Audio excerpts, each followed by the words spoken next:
Yai dai dai dai dum, ay yai dai dai dai, ay yai dai dai,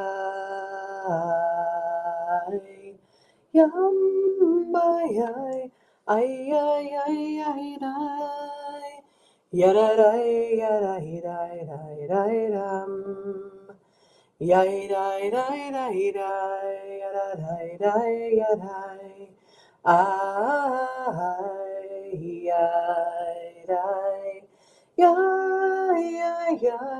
ay, ay, ay, ay, yaday, day, yaday, day, day, day, day, day, day, yay, day, day, day, day, yaday, day, day, day, day, ay, yaday, day, day, day.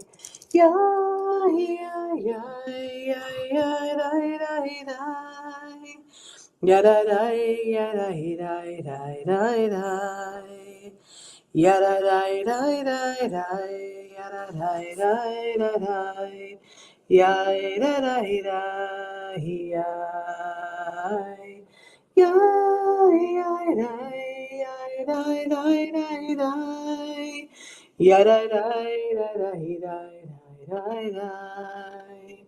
Yay yay da da da yada da da yada. Ay ay ay yay. Ay yada da dum. Yada da yada yay yay yay. Good morning. Boker Tov. It is freezing outside and it is sunny, and two funerals for this morning and this afternoon, one each.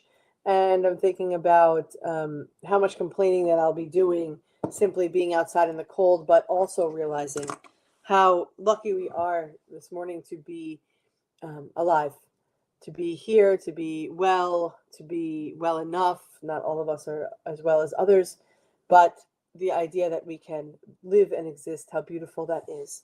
So, as we continue our teaching, our learning together of Parshat Va'era, we talked on whatever day that was, yesterday, no, not yesterday, Wednesday, today's Friday, Wednesday, about learning to trust when change is coming.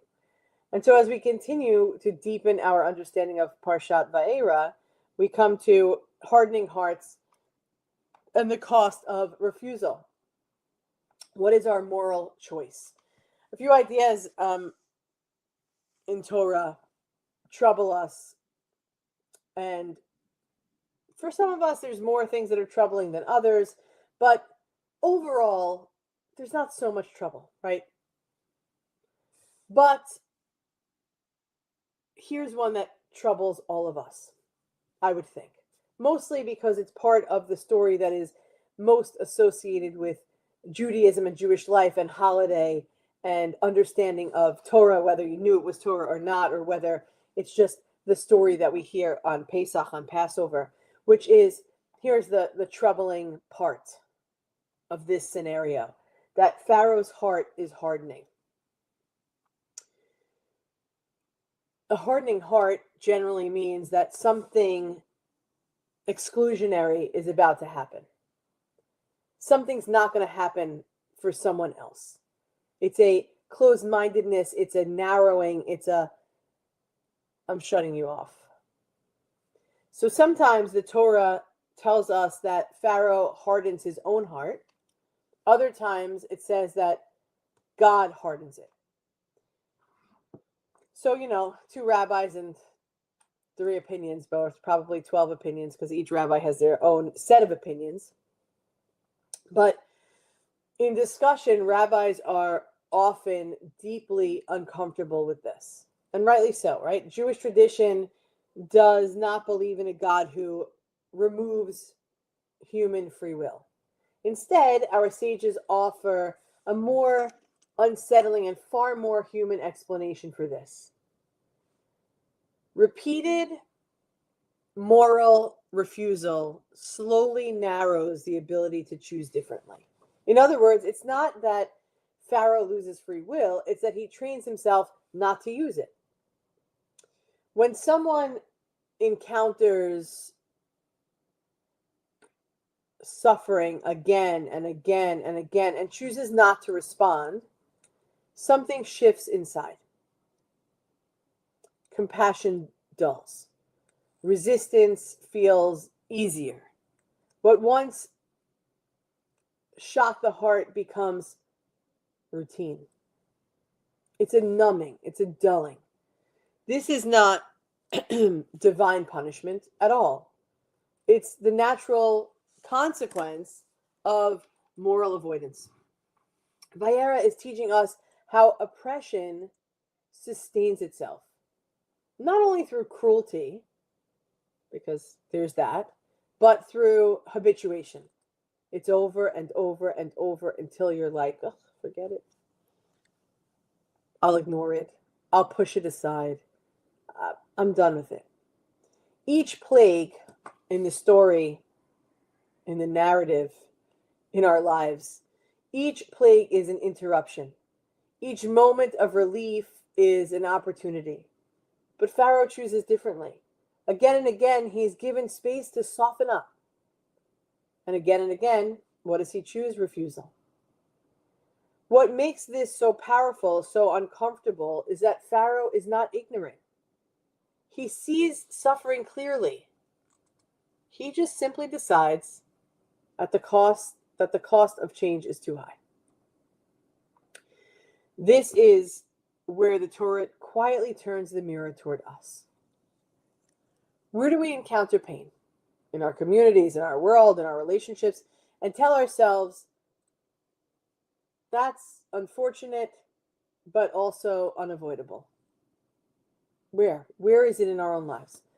Where have we learned to tolerate what once would have broken our hearts? Bechira is the freedom to choose. And that is one of the foundations of Jewish ethics. And Vayera reminds us that freedom is fragile. It must be exercised to remain alive. Freedom to choose. Freedom is fragile.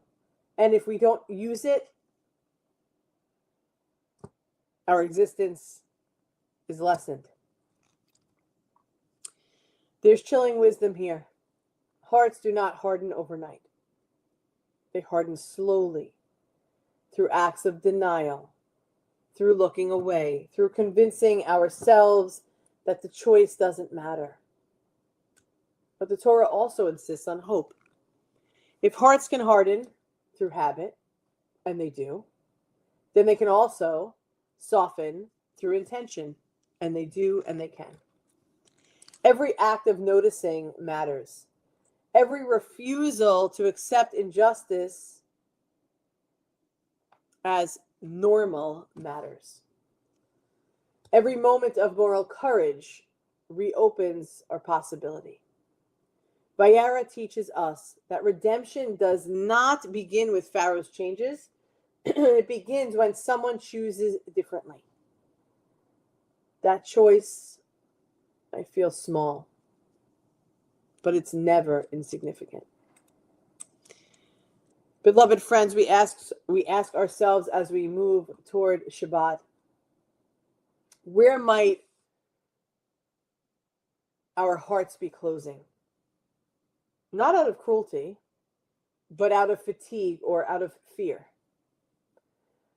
What is one choice available to us right now that could gently reopen it? And what would it mean to practice this moral freedom, this conscious, compassionate act and choice, even when change feels slow? We have the freedom to choose. It is the foundation of Jewish ethics. And as a reminder, freedom is fragile. And if we don't exercise it, it's the bane of our existence. We need to exercise this to remain alive. Each and every one of us, an alive human soul with capacity, with ability. Torah insists on hope. If hearts can harden, then they can also soften. We are one human family, one heart of abundant love. Let's soften our hearts together. We love you. Shabbat Shalom. We'll be back here, when 6:30 tonight. Have a beautiful day, everybody. Am Yisrael, Am Yisrael, Am Yisrael Chai. Am Yisrael, Am Yisrael, Am Yisrael Chai. Am Yisrael, Am Yisrael, Am Yisrael Chai. Am Yisrael, Am Yisrael, Am Yisrael Chai. Od Avinu Chai.